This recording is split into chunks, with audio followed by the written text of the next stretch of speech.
The little clipboard here? Yes.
You have a movie theater to turn the lights off when they're ready to start.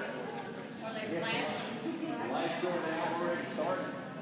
Uh-oh, your microphone's not on. Yeah, we can come back up with the lights just for a little bit. So, welcome. We're so glad you're here. In this place yesterday was a beautiful wedding, and we're excited for Ryan and Jessica. We're going to be praying for them as a church family. Ryan was telling me just how blown away he was that to see the church family come together and make their wedding special like that. So thank you. I know it was a team effort. Won't even attempt to get into all the names of everybody that helped, but thank you everybody for your part in making that so special yesterday. And we're glad that you're here today. It's a great day. It's interesting. I was looking at the storms yesterday. It's supposed to storm again tomorrow, but today it's sun shining. It's a great day to be in worship. I want to let you know some things that are coming up. Today, from 1 to 3, there is a Tres Dias reunion lunch. Those that have been involved in, Tres Dias, if you've been involved in that, others be joining us from here, coming from other places. And so that will take place. It's for those who've been Tres Dias, but if you didn't go to Tres Dias, but you'd like to meet some people who have and interact with some people that have, I did that, and that's part of what got me encouraged to go ahead and do it myself. And so everybody's welcome. From 5 to 7, upstairs, special time of worship. That's not just for youth. It's in the youth area, but it's not just for youth. And so special time of worship, and everyone's invited to that. Yes, singers and musicians. We have guest singers and musicians. Bill's son is one of them. And so yes, very special time from 5 to 7 this evening. June the 1st, Saturday, June the 1st, Zingers Comedy Club, big fundraiser for our preteen camp. And so if you know of someone, we're looking for corporate sponsorships at $100. Raise your hand, Becky. If you know of a company that might be interested in doing a corporate sponsorship, you can see Becky, she's kind of taking the lead on that. Ticket sales are out there. You can get those through our Facebook. You can log in. Even if you can't come, you can still buy tickets or make a donation. If you want to participate in that, it's coming up Saturday, June 1st. Next Sunday is the last Sunday of the month, and as you know, we do this, the Fill My Cup Cafe for our children's ministry. Yes, we get ready for preteen camp, and you all may know that. One more thing, VBS, here for VBS. Yeah, VBS is coming up July the 8th through the 11th. And we have a sign up. Sign up is on our website, both for kids to sign up, also for volunteers to work. There's a sign up sheet, so you can do it online. You can also do it a hard copy out on the welcome table. All right? If you're a guest today, we're so glad that you're here. We'd like to have the opportunity to get to know you. Right in the chair pockets in front of you, there's a Connect card, and you can fill that out, drop it in the offering plate or in the wooden box on the pedestal by the door on your way out. That's the way that we have to get to know you. Or if you just never filled out one, maybe you're not a first time guest, but you've never filled out one of those cards, we encourage you to do that. And for all of us, if you have prayer requests, we take those serious, you can write those on the back of the card. And maybe that this morning there's someone that's come in that you haven't got a chance to greet yet. So let's just stand to our feet. Let's just greet one another in the Lord this morning.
Put your hands together with us as we worship the Lord.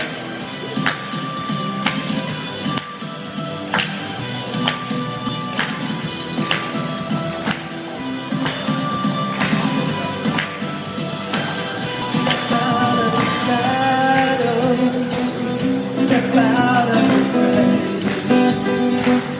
Break into the wild and don't be afraid. Run into wide open spaces, graces waiting for you. Dance like the weight has been lifted, graces waiting. Where the Spirit of the Lord is, there is freedom, there is freedom. Where the Spirit of the Lord is, there is freedom, there is freedom. Come out of the dark, come as you are, into the fullness of His love. For the Spirit is here, let there be freedom, let there be freedom. Yeah. Did you come to worship Him this morning?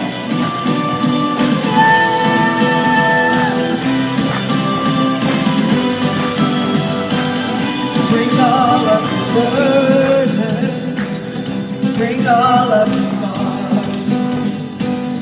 Come back to communion, come back to the start. Run into wide open spaces, graces waiting for you. Dance like the weight has been lifted, graces waiting. Where the Spirit of the Lord is, there is freedom, there is freedom. Where the Spirit of the Lord is, there is freedom, there is freedom. Come out of the dark, just as you are, into the fullness of His love. For the Spirit is here, let there be freedom.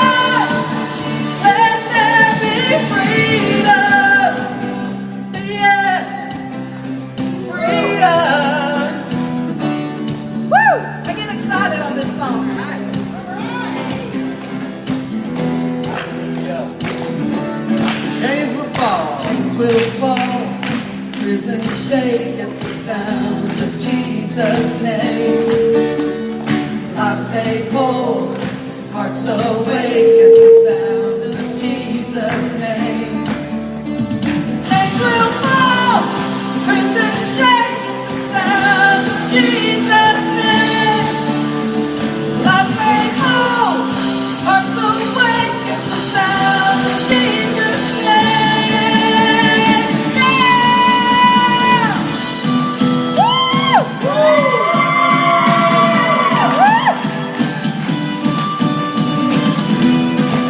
How about that freedom we have in Jesus? Where the Spirit of the Lord is, there is freedom. There is freedom. Where the Spirit of the Lord is, there is freedom. There is freedom. Come out of the dark, just as you are, into the fullness of His love. For the Spirit is here, let there be freedom. Let there be freedom.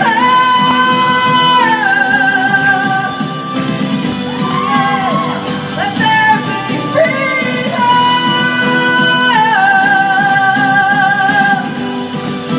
Woo!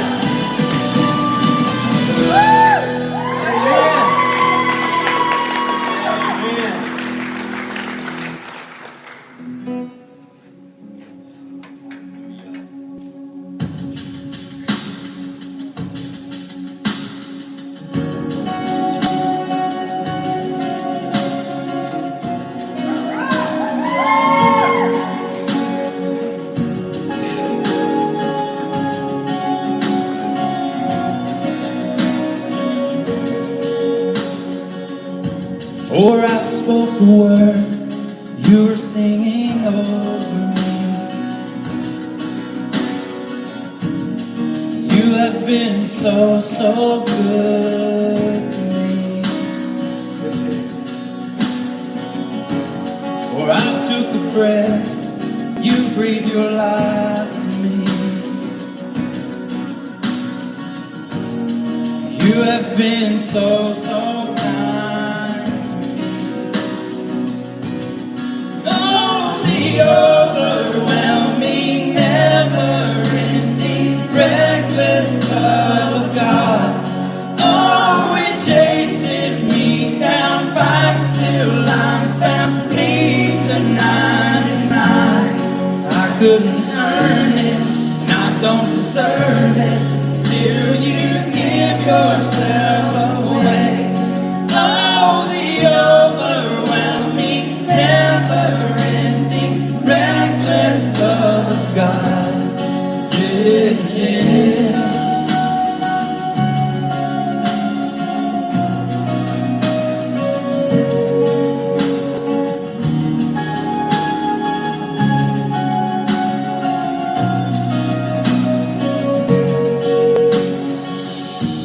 When I was your foe, still your love fought for me.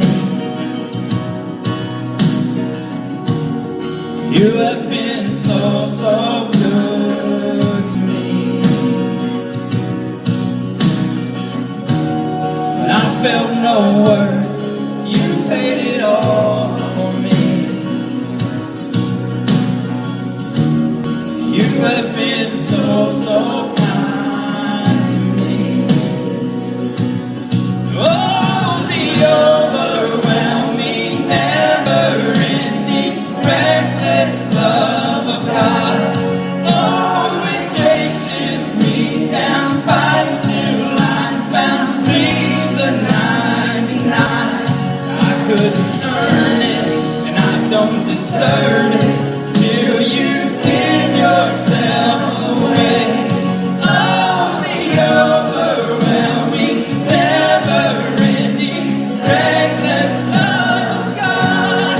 Yeah.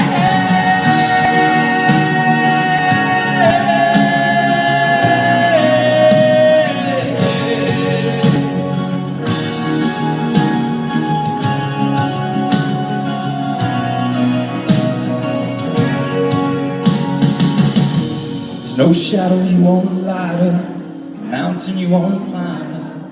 coming after me. There's no wall you won't kick down, lie you won't tear down, coming after me. There's no shadow you won't light up, mountain you won't climb up, coming after me.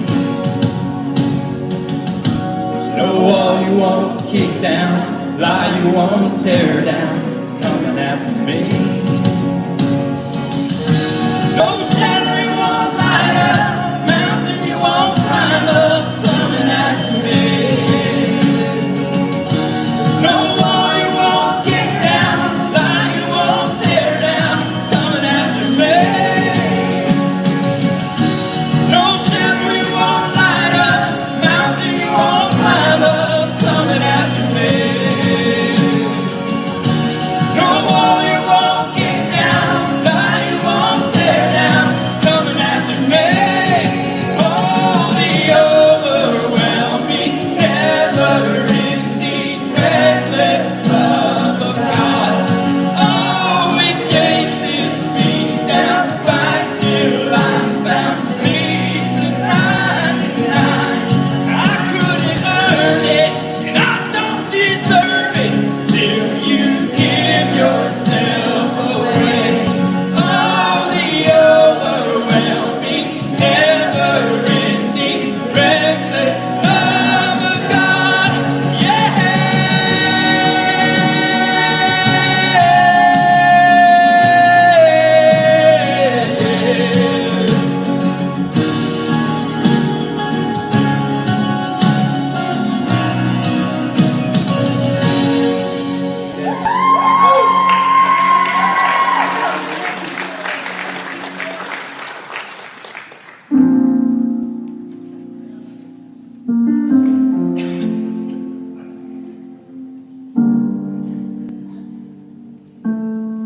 Lord, we welcome your spirit here.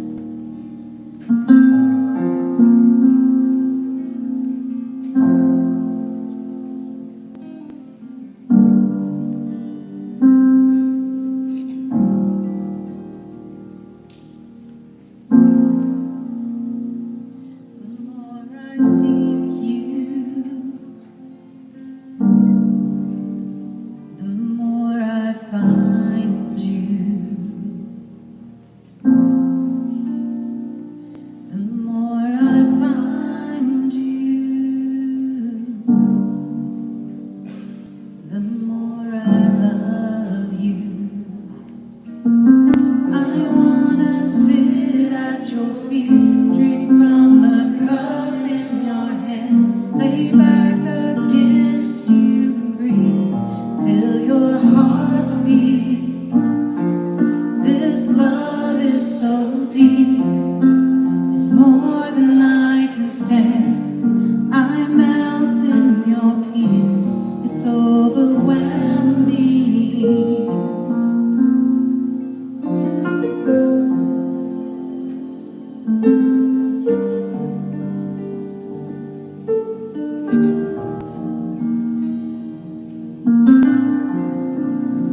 The more I seek you,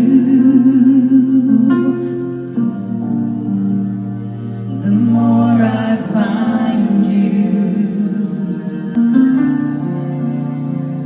The more I find you,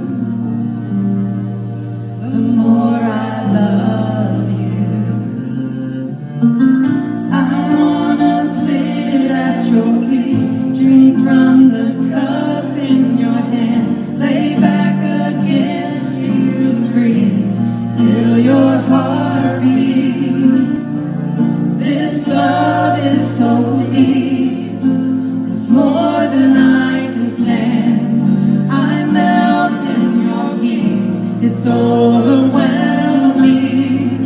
I wanna sit at your feet, drink from the cup in your hand, lay back against you and breathe, feel your heartbeat.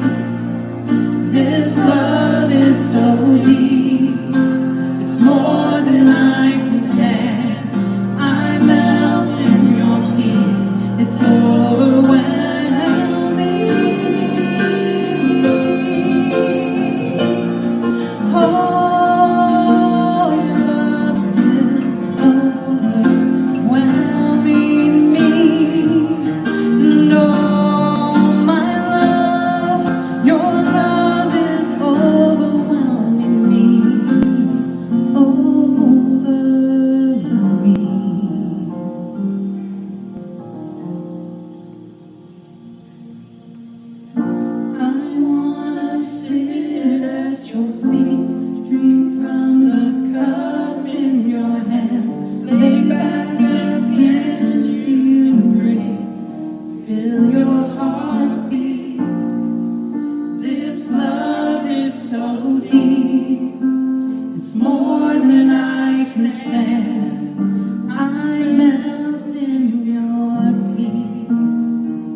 worthy of all the praise we could ever bring,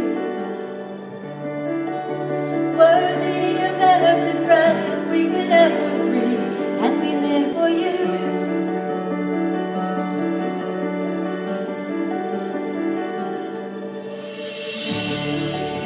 Jesus, the name above every other name. Jesus is the one who can ever save. Worthy of every breath we could ever breathe, and we live for you. Oh, we live for you. Holy, there is no one like you. There is none beside you. Open up my eyes in wonder and show me who you are, and fill me with your heart and lead me in your love to those around me.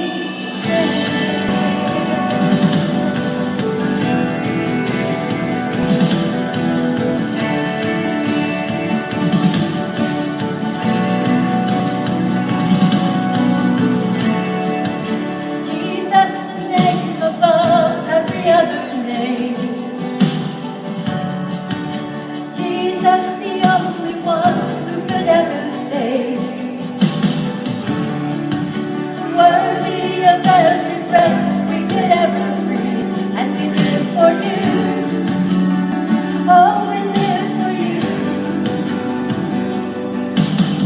Holy, there is no one like you. There is none beside you. Open up my eyes in wonder and show me who you are, and fill me with your heart and lead me in your love to those around me. Yeah. Lead me in your love. Open your hearts to Him. Thank you, Jesus. I will build my life up on your love. It is a firm foundation. I will put my trust in you alone, and I will not be shaken. I will build my life up on your love. It is a firm foundation. I will put my trust in you alone, and I will not be shaken. Holy,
Man, let's pray together. Father, thank you that when life shakes us, we can have a firm foundation. Father, thank you that that firm foundation is all because you loved us enough that you chased after us. Your reckless abandoned love came after us even when we didn't deserve it. Father, you chose to chase us down and demonstrate your love for us by sending your Son to die on the cross. And if we but put our trust in your Son and his accomplished work on the cross, we have this firm foundation that holds when the storms come, when life shakes us. And Father, we have your love to build our life on, and how your love helps us to be able to relate to one another and the way you intended for it to be. So Father, thank you for the reminder in these songs of how much you love us and how much when we put our trust in you, you prepare us for life, you prepare us for doing life, you prepare us for how to have right relationships. We make ourselves available, Father, as we continue in worship, as we get into your word. We make ourselves available for what you want to teach us. And so here we are in Jesus' name. Amen. Wow, what a great time of worship and music, wasn't it? Great time of worship. Let's start off by telling you a story of a rather old-fashioned lady that was planning a family vacation for her family to Florida. And they were going to be staying in a campground, and she was old-fashioned and very delicate and elegant in the way that she expressed herself with words. And so she didn't quite know how to ask about the toilet facilities because it just didn't seem right in her letter to use the word toilet. So she was thinking of maybe maybe an old-fashioned term, bathroom commode, would be better. But even as she kind of got into print, it just didn't seem right. It seemed awkward. So what she ended up writing in the letter was, does the campground have its own BC? Well, the campground owner, not being quite as old-fashioned, he couldn't figure out what in the world she's talking about. So after wrestling with it for a few days and knowing that he needed to respond back to her letter, he starts asking some of the campers. And they figured out, well, maybe she was asking where the local Baptist church was. And so he sat down and wrote this letter in response.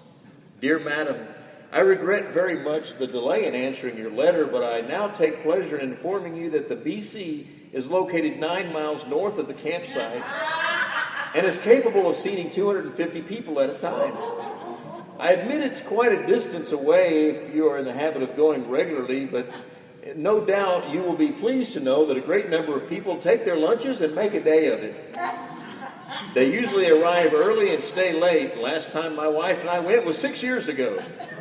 And it was so crowded we had to stand up the whole time we were there. It may interest you to know that right now there's a supper plan to raise money to buy more seats.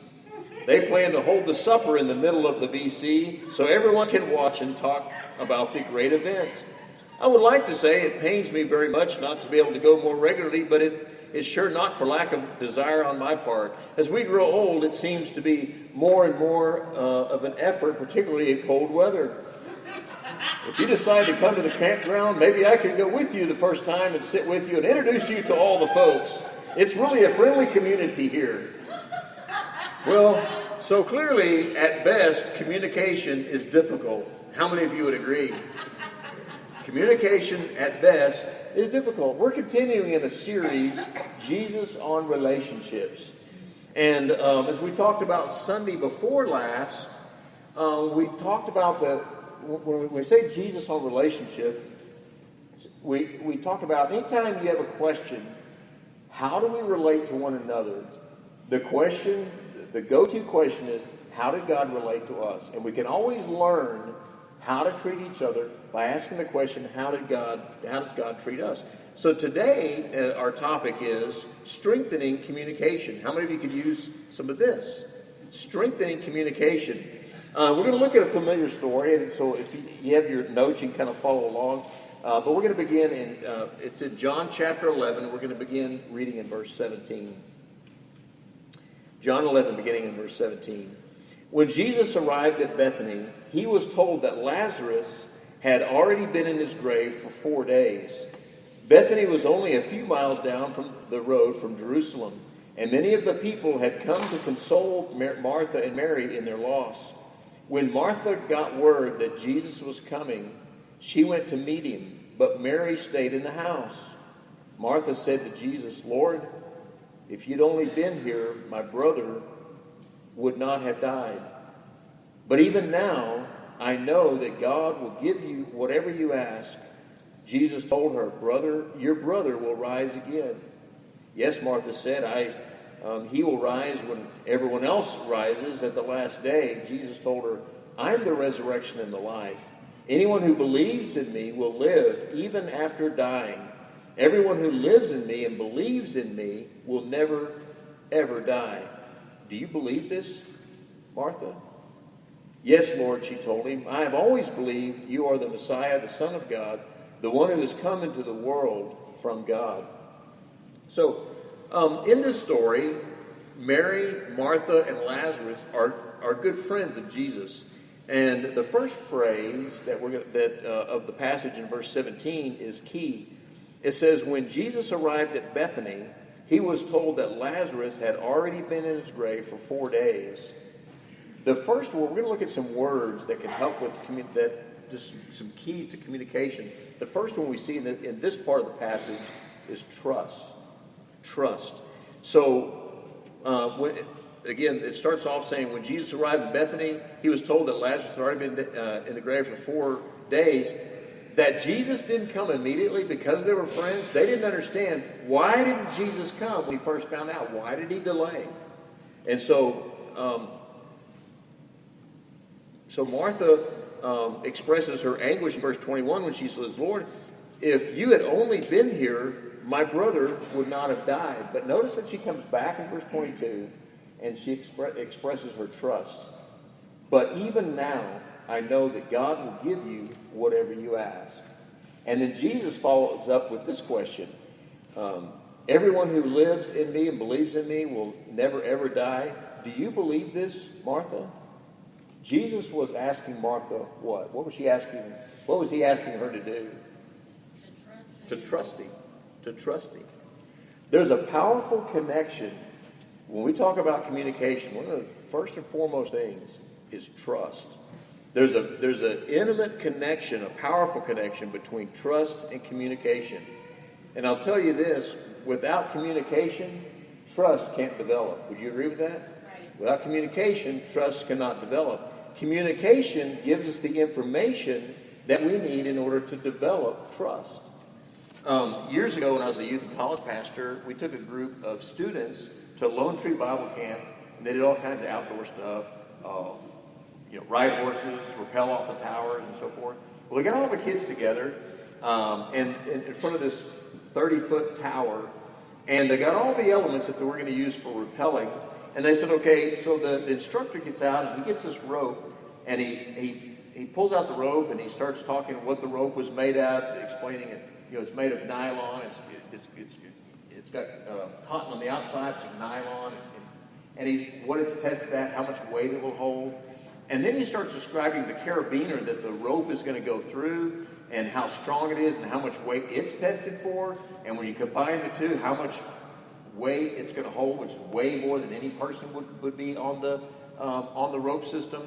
And then there's the belayer, who's the person that's down, that's going to be holding the other end of the rope, which will control the descent of the person coming off the tower.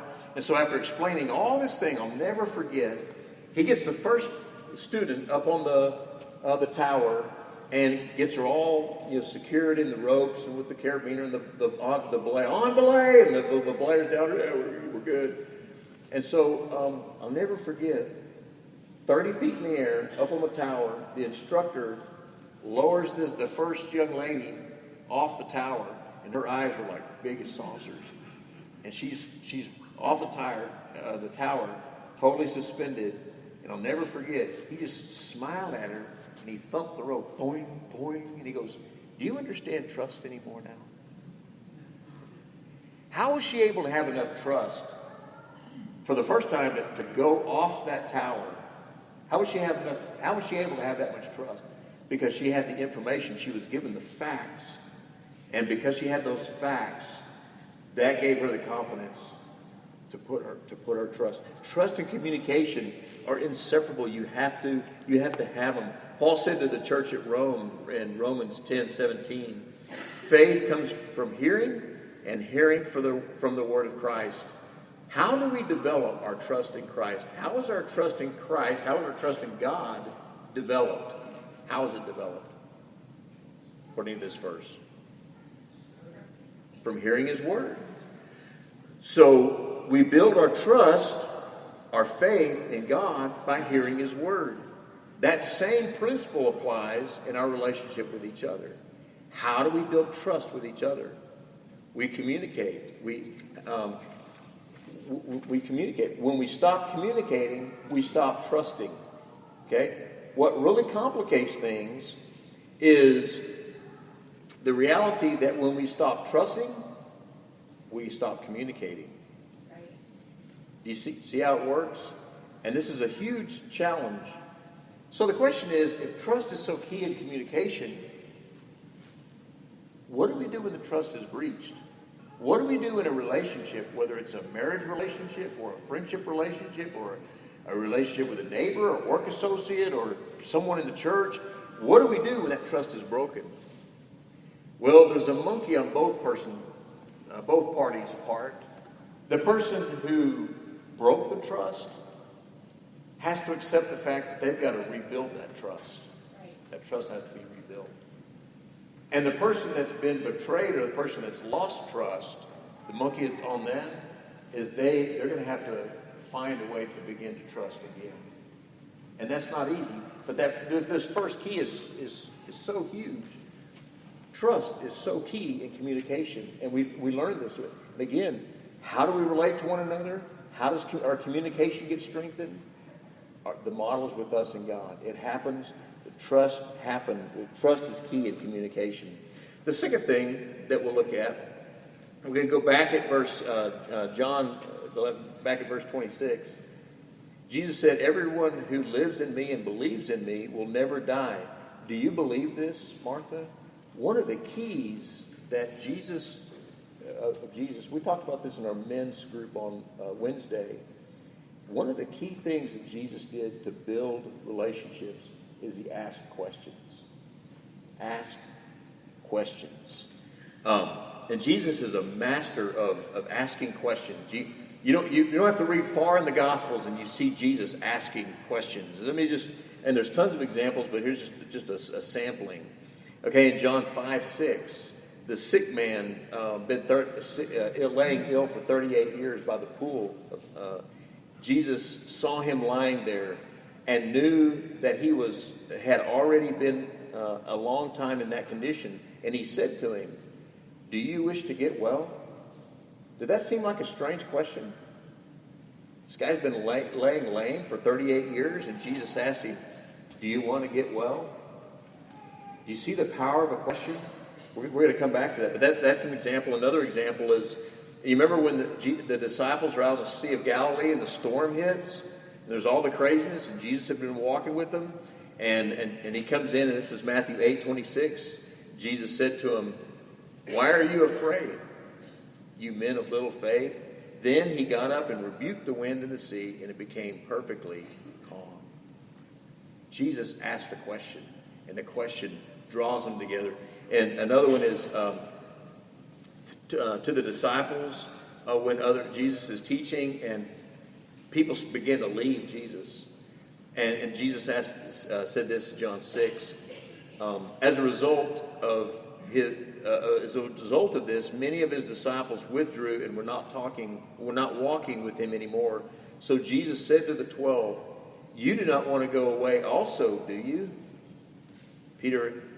Simon Peter answered him, Lord, to whom shall we go? You have the words of eternal life. But Jesus asked questions. The power of a question.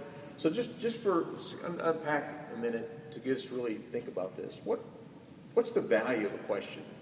What the value of a question? Questions help us to understand. Questions help us to understand because again, key in building trust is we ask questions to find out what's going on in this other person's life so that we can gain understanding. Questions make us think. Have you ever thought about the fact that you don't really understand something until you articulate it? Howard Hendricks, a great professor of Dallas Theological Seminary, used to say things disentangle themselves when they come off the lips and the fingertips. If you either say it or if you write it, i.e. journal, but that gets initiated when there's a question. One of the things that, if you're in small group Bible studies, one of the things that our teachers will do, I'm sure you've experienced this, they'll ask you a question. And then there'll be that quietness, give you the opportunity to respond, which is key also, by the way. But questions get us to think. And so we ask questions. It helps build communication because it makes us think. It also, questions communicate value. Questions communicate value. Asking the right question in the right way communicates to a person that we really care. It communicates value. It tells that person that we value what's going on because we cared enough to ask. Questions also encourage. An example are what-if questions. What-if questions give hope. You ever thought about this? What-if questions give hope. Examples. What if you tried out for that team and made it? What if you went for it and applied for that promotion and got it? What if, since you're an awesome guitar player, you auditioned to be on the praise band? What if? What if questions questions can encourage. Questions, all this put together, questions what? They build bonds. Because they help us to get into each other's lives. They build communications. Because we enter into each other's lives. Just some tips on asking questions.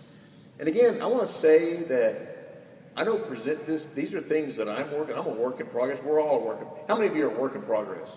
Oh, I feel so good that I'm not alone. We're all work in progress. So I'm not presenting stuff I've mastered, but I'm presenting stuff that I've learned in walking with the Lord that I think could be helpful. So just some tips. Ask open-ended questions as opposed to yes or no questions. What's the difference? What's the difference in a yes or no question and an open-ended question? I love it when you guys engage. Okay, so here's the yes or no question. Did you have a good day at work today? See how now the conversation's over. How about this? What was the most exciting thing that happened at work today? That's an open-ended question because it calls for a longer response. So think in terms of open-ended questions. Another thing is to make sure that you're. Don't laugh when I say this, but make sure that you're asking and not telling. You ever notice how sometimes questions can be? Okay, you're ready for an example? I know. This is a question. Okay, tell me if this sounds like a question or a telling. Okay. You are going to mow the yard today, right? It's a question. That's telling. That's telling. So when you ask questions, make sure that you're asking and not telling. Too often when we people interact, what's really going on is we're trying to tell them something. Well, if that needs to be happening, just tell them. But ask questions helps to engage. Follow up general questions with specific questions. This is going to sound crazy, but you know where I learned? You know what was helpful to me to learn how to do this? This is years ago. I don't do this anymore. Mainly because I don't stay up that late anymore.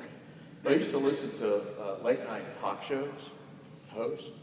But a powerful thing, and I'm talking about this when this is done genuinely. When we ask questions, we ask broad questions, and the person that we're engaging in conversation, when we ask open-ended question, and when the person that we're asking question, when they start, and we're engaging, we're listening to what they're saying, and when they start answering the question, we're looking at what they're saying. We're listening to what they're saying. And out of what they've said, and then the answer to that general question, it will raise up specific questions that we can pursue back into. Does that make sense? So questions are so key in just in building bonds, building communication. And the last one that's helpful is don't interrupt their answer. Don't you just love it? I'm being facetious when I say it. Don't you just love it when someone asks you a question and you're right in the middle of trying to answer it, and then they just come in and hammer you with something else? When you ask a question, let them answer the question. And again, particularly if it's a thing where we're asking the question, we're really trying to tell them. We're going to move on to this in a minute when we get to listening. But we ask a question and we interrupt the answer because we're trying to take the next hit at the nail and hammer the next on the net. So don't interrupt the answer. Ask the question and just let it sit and answer. By the way, when you ask questions, you've had time to think about the question. They need time to think about the question. Give them time. Don't interrupt the answer. The third thing I want us to look at that we see here that was key in Jesus, as Jesus communicated with people, is empathy. Empathy. We're going to read 28 through 44, so we just kind of sit back and listen to the story. But as I read, I want you to be listening for Jesus' empathy. See if you could pick it out as I read this passage. Then Martha returned to Mary. She called Mary aside from the mourners and told her, "The teacher is here and wants to see you." So Mary immediately went to him. Jesus had stayed outside the village at the place where Martha met him. When the people who were at the house consoling Mary saw her leave so hastily, they assumed she was going to Lazarus' grave to weep. So they followed her there. When Mary arrived and saw Jesus, she fell at his feet and said, "Lord, if only you had been here, my brother would not have died." When Jesus saw her weeping and saw the other people wailing with her, a deep anger welled up within him, and he was deeply troubled. "Where have you put him?" he asked. They told him, "Lord, come and see." Shortest verse in the Bible, verse 35, Jesus wept. The people who were standing nearby said, "See how much he loved him?" But some said, "This man healed a blind man. Couldn't he have kept Lazarus from dying?" Jesus was still angry as he arrived at the tomb, a cave with a stone rolled across its entrance. "Roll the stone aside," Jesus told them. But Martha, the dead man's sister, protested, "Lord, he's been dead for 4 days. The smell will be terrible." Jesus responded, "Did I tell you that you would see God's glory if you believe?" There's a question again. So they rolled the stone aside. Then Jesus looked up to heaven and said, "Father, thank you for hearing me. You always hear me. But I said it loud for the sake of all these people standing here, so that they will believe you sent me." Then Jesus shouted, "Lazarus, come forth, come out." And the dead man came out, his hands and feet bound in grave cloths, his face wrapped in a headcloth. Jesus told them, "Unwrap him and let him go." Another key, we see it, just jumps out at you in this passage, in this communication. Again, Jesus is best friends with Mary, Martha, and Lazarus. Lazarus had died, and so key in him communicating with his very good friends was empathy. Definition of empathy: the ability to understand and share the feelings of another. Huge in communication. In the previous section, we saw Martha ask the question. I don't know if you caught this. Martha asked the question, "Lord, had said, Lord, if you only had been here, my brother would not have died." Now in verse 32, Mary is saying the same thing. What does that mean? As sisters, this is something they were struggling with. They were talking about it. And Jesus picks up on this. Jesus' reaction could have been, whenever Mary said, "If you'd have been here, he wouldn't have died." Jesus' reaction could have been, well, fine, if you're not going to trust me, we're just done here, and walked off. But he didn't. He empathized. He had empathy for him. I used to have a book in my library. It was actually an evangelism book, but there's this principle. The title of the book was Out of Their Faces and Into Their Shoes. And the premise of the book was, when we go to talk to someone about Christ, someone who doesn't know Christ, we want to focus on, hey, we've got this message to share, and the encouragement is to stop and to think first, put ourselves in their shoes. What are they going through? What are their thought processes? And so, out of their faces, empathy is putting yourself in their shoes. Again, we talked about this in our men's group Wednesday, but it's seeking to understand before seeking to be understood. When we attempt to communicate with one another, what's the first thing on our mind? Well, he or she needs to understand where I'm coming from. We've got to start with understanding where are they coming from. John Maxwell says it like this: instead of putting people in their place, we must put ourselves in people's place. Right. And that's huge. Empathy is huge. Think about it. We sing about this. We talk about it during Christmas, but it's something we always need to remember. This is what Jesus did for us. He left the splendor of heaven to literally come and walk in our shoes. To get up close and personal, to understand it, so that he could communicate up close and personal his love for us. In the 1930s, American Airways, which is now known as American Airlines, was having a big problem with complaints about lost luggage. People getting their luggage lost. Well, the general manager at the time, Lamont Cohn, they just weren't getting anywhere, so he came up with a brilliant idea. So he got all the heads of the department to fly into headquarters for a meeting. But he made sure that all these heads of the departments that flew in, he made sure that all their luggage got lost. And so, as a result, after that, it was amazing how the efficiency went up in people keeping their luggage being there. Why? It was because he took the attempt to figure out how he could get these people that were working for the airline to understand, to empathize. What are these people having to deal with? Empathy is huge. And a big part of listening, a big part of empathy is listening. Okay? Very familiar passage, but James 1:19. Jesus' little brother wrote this. James 1:19. This you know, my beloved brethren, but everyone must be quick to hear, slow to speak, and slow to anger. Eugene Peterson says it this way: post this at all intersections, dear friends. Lead with your ears, follow up with your tongue, and let anger straggle along in the rear. Mama used to say, God gave us 2 ears and 1 mouth for a reason. We should listen twice as much as we talk. But that tends to not be our go-to, is it? We tend to do just the opposite. So just some keys to effective listening, some things that can help with listening, okay? Disagree, but don't dismiss. Don't we find it easy? Is it okay to disagree? We need to agree to disagree agreeably. Yes. It's okay to disagree.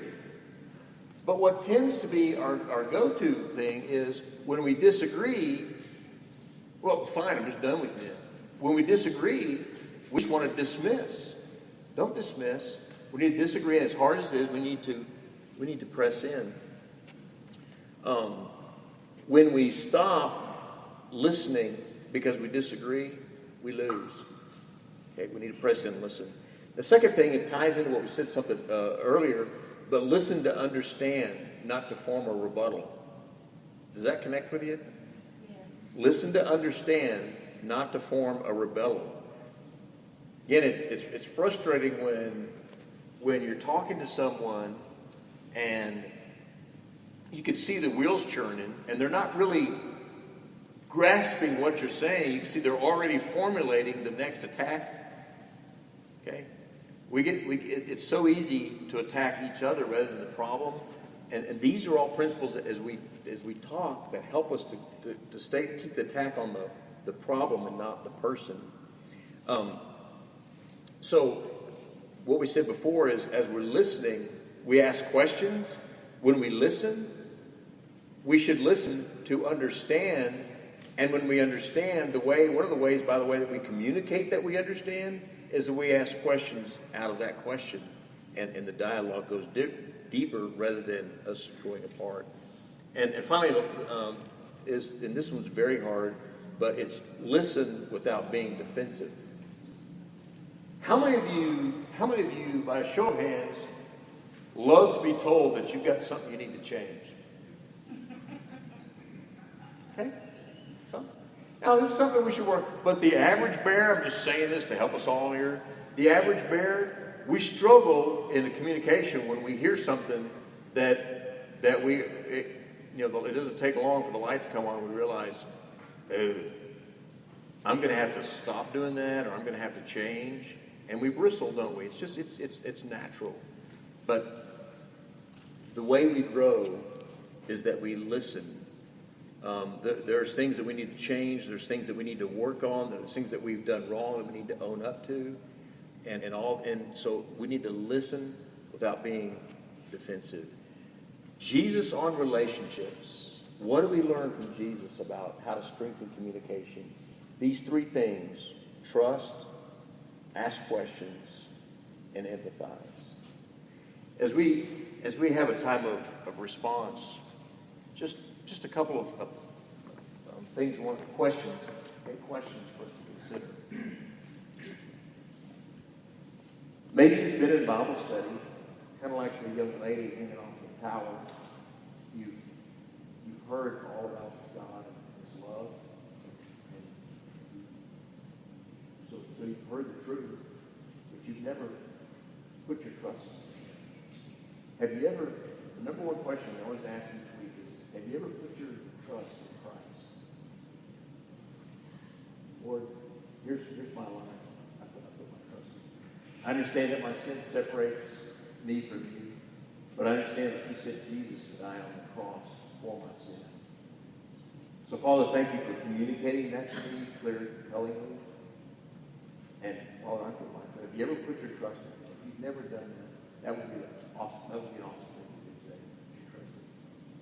It might be that we've gone through this, and typically this is the way the Holy Spirit works, and we prayed Sunday that it does. Is as we go through these, it's a very strong possibility that as we've gone through these, a face or a name has come into your mind. Someone that you're struggling to communicate well with. And in this time of response, the thing is just asking, Lord, help me. Help us to know how trust can come again. Oh, help us to know. Help us to be able to ask questions. Help us to open that dialogue where we can be free to ask questions and be okay and have enough trust to understand that the questions are coming because the care is really there. Lord, show me how I can empathize. Maybe I've been cold. Show me how I can empathize.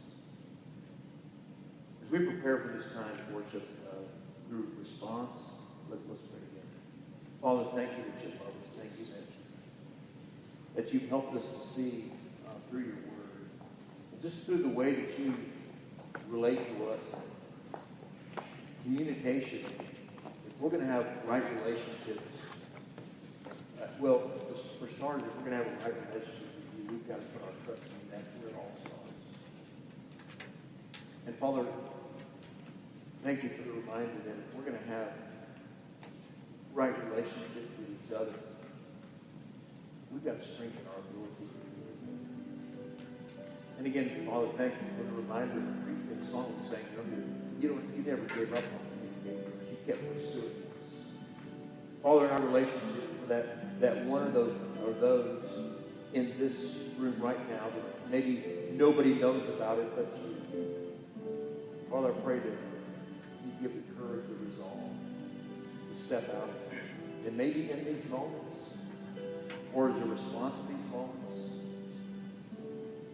to step out and trust, maybe for the first time in a while, and trust you with the results. Father, to be able to sit down over lunch and have a conversation, question, and really understand one another.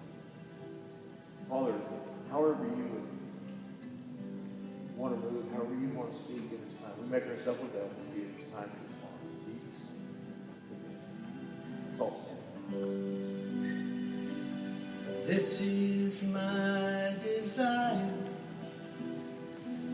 to honor you, Lord, with all my heart. I worship you.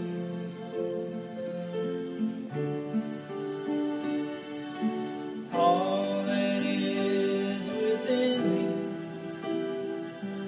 I give you praise.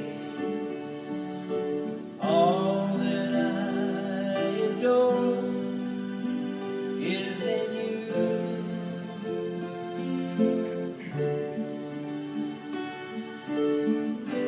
Lord, I give you my heart, I give you my soul. I live for you alone. Every breath that I take, every moment I'm awake,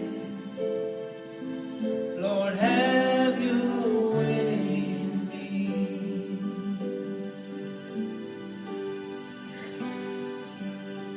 This is my desire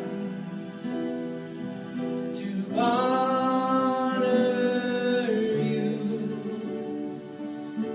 Lord, with all my heart. I worship you.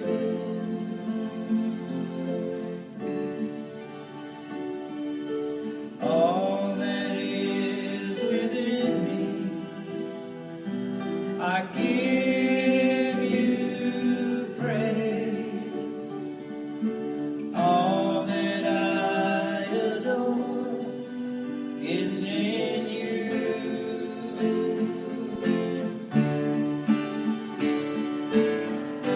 Lord, I give you my heart, I give you my soul. I live for you alone. Every breath that I take, every moment I'm awake, Lord, have your way in me. Lord, I give you my heart, I give you my soul. I live for you alone. Every breath that I take, every moment I'm awake, Lord, have your way in me.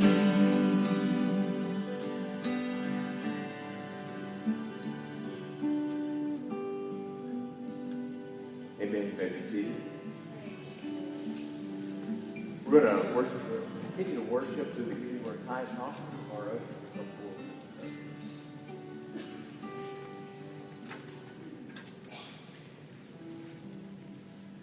Father, again, thank you for how you have such a desire to communicate to us. You created us in love. You have such a desire to communicate to us that you reached out to the greatest gift ever given, your Son on the cross. Father, thank you for the opportunity to worship in a very practical way, to give back to the portion of what you blessed us with, as a way of saying we understand that everything that's come our way has come because it's come through your hands, and as a way of saying that we trust you. So, Father, we give and we give with joy today in Jesus' name.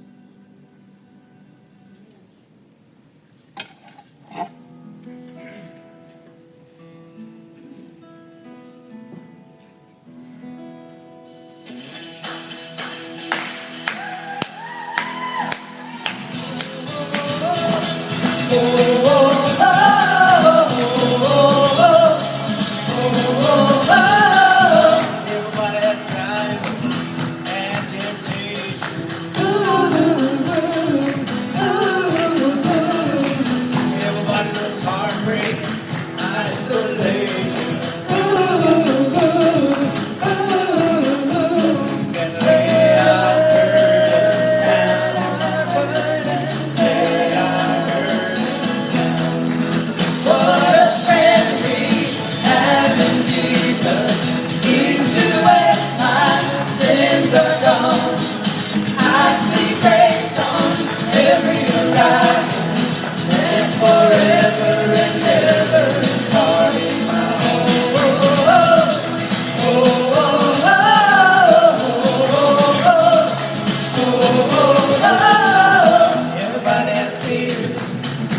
Everybody got worries.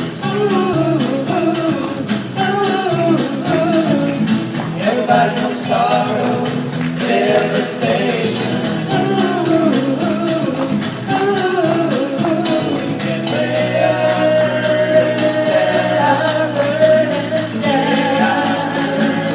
And what a friend we have in Jesus. Easter eggs, my sins are gone. I see grace on every horizon, and forever and ever His heart is my home. No more betrayal, for He is faithful. He fills me up and my cup runs over.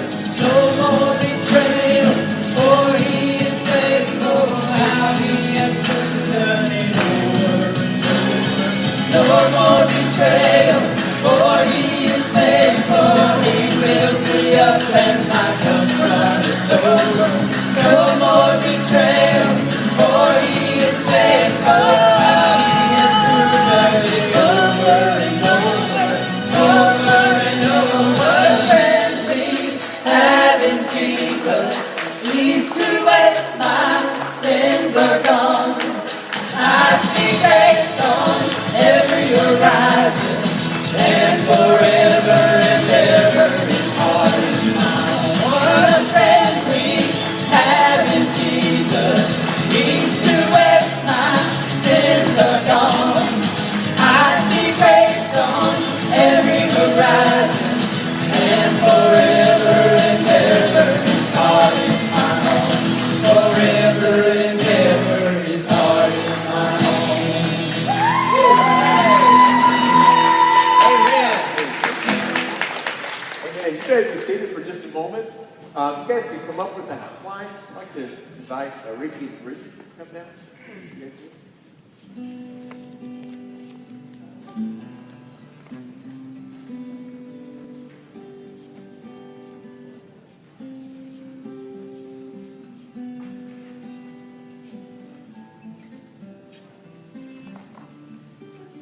Some of you that are, or many of you,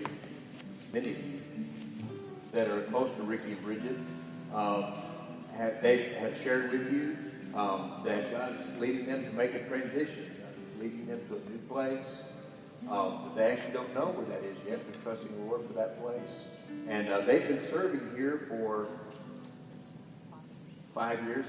First time I asked Bridget, she's told me 4, so I want you guys to, we have a gift for you today, but I want you to go ahead and open it. From your church family. I'll take the stuff. So, when I first asked you, you said it was approximately 4 years. So I had to, if you got some white out, you can fix the black. Let me just read it. Presented to Ricky and Bridget here. Thank you for 4 years.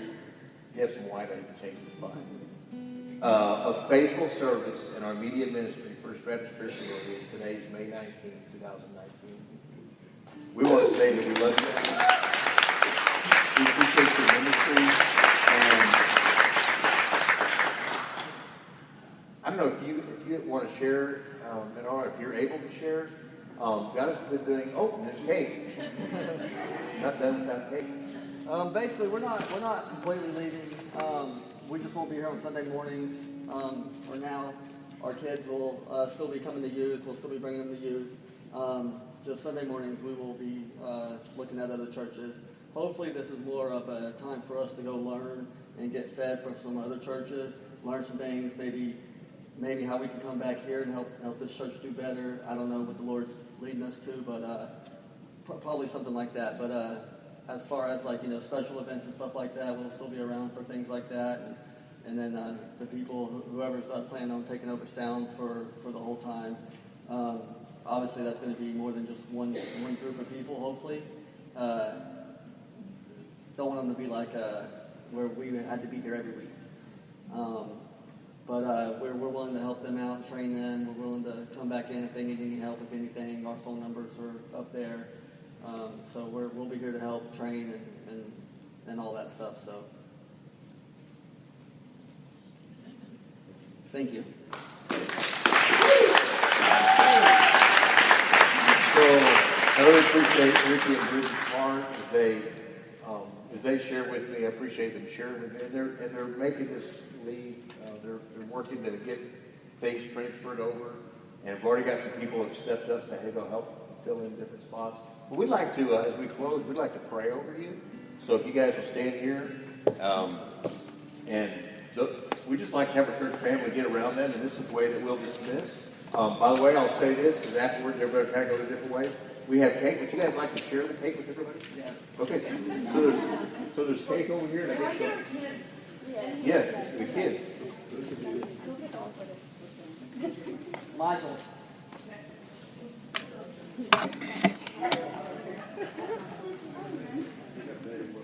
Come on, your mama wants you in here.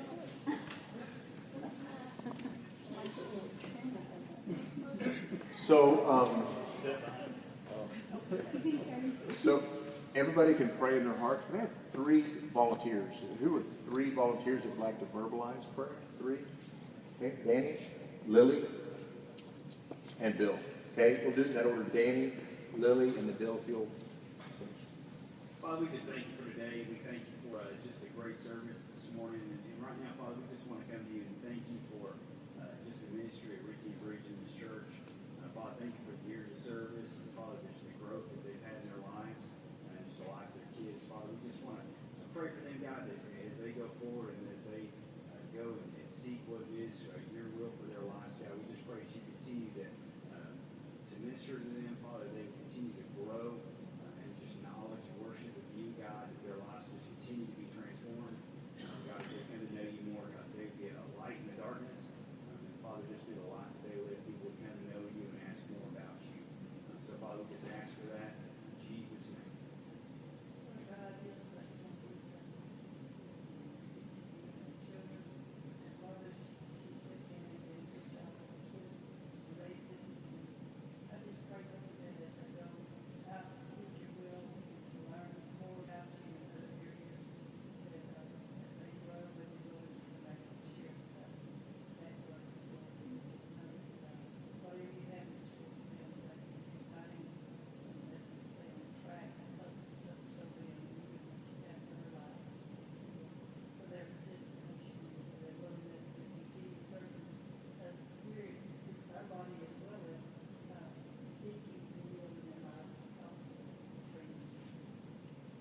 Lord, we just thank you for the years. We thank you for the family that they are and that they're a part of our family. And I know your word says go out and make disciples, and I just pray that that's what you have in store for them at this time. But the family stays together. So if we stay in touch and we keep moving towards you, we just ask that you would bless the years and everything that they touch and every place they go, in a way that we get to see what a true servant looks like. As they were servants here, they'll be servants wherever they go, and we just thank you for that. And we lift you up today, Jesus, for allowing us to have them as part of our family. In Jesus' name, amen. Amen.